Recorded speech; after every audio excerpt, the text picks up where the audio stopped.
dokud Arnošt žil, tak jsem vůbec slovo koncentrák nechtěla ani vyslovit. V práci, když byly ráno takové 10minutovky, tak mi spolupracovníci říkali: Hanko, řekni nám něco o koncentráku, jak to vlastně bylo. Nikdy jsem o tom nechtěla mluvit a dokonce i moje děti, když byly asi tak 12, 14, tak mi říkali: no nebejt babičky, maminko, o tebe nevíme vůbec nic. Věřte mi, že to pro mě bylo tak těžké, když jsem si představila, jak zmizeli ze světa všichni moji hodně mých blízkých lidí, hlavně tatínek. Nemohla jsem o tom mluvit. A Arnošt zemřel v roce 11, to už jsou 4 roky, teď už to byly 4 roky. A tak mi řekli: je tvoje povinnost, aby si o tom zmínila. A bylo to při takové příležitosti. Divadlo v Libni pod Palmovkou zdramatizovalo hru podle knihy Modlitba pro Kateřinu Horovicovou. To bylo takový statečný dívce, asi tak starý, jako jste vy, která v takovém kritickém momentě dokázala něco úplně neobvyklého. Ta hra se líbila a pak, když probíhal festival 9 brán, myslím, že tady v Jihlavě a v Třebíči, že jste taky měli příležitost ho navštívit, tak v rámci toho festivalu 9 brán se tahle hra promítala ve vagónech a ten vlak s těmi vagóny měl dojet do Osvětimi a řekli mi, že se toho mám zúčastnit.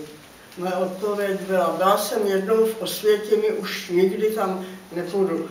Ale pak mě přesvědčili, že když Arnošt ví, že je to moje povinnost, tak jsem se toho zúčastnila. Arnoštovi vnuci jeli v tom dobyčáku s těmi herci a dcera mě odvezla do Osvětimi v normálním vlaku. Ale ten dojem byl strašný. Ale to není zrovna veselý úvod. Já když řeknu slovo Osvětim, tak mi moc dobře není.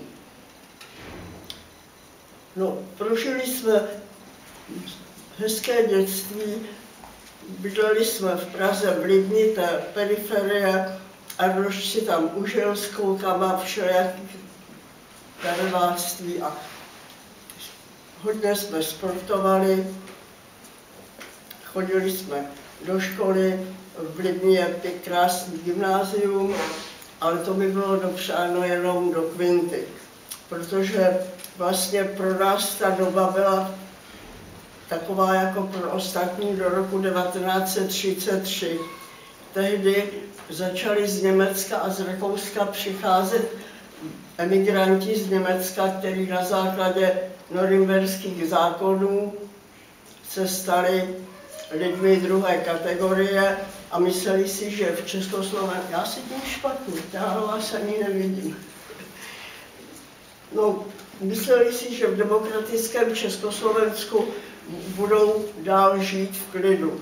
Jenomže doba se změnila, Hitler byl stále rozpínavější a zuřivější ve svém konání a v roce 1938, když v Sudetech začal působit Konrad Henlein, tak pro české obyvatelstvo už to začalo být taky špatný.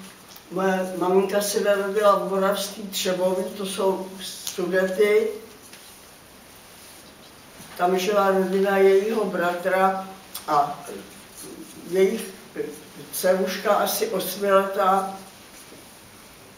Přestože předtím chodila se všemi dětmi do školy, přátelili se, tak po tomhle časovém úseku najednou byla židovská svině, házeli po ní ty kluci z Hitlerjugend kameny, tak tatínek její syn řekl, že ji odveze k nám do Prahy, tak byli jsme do té doby 2, tak jsme najednou byli 3.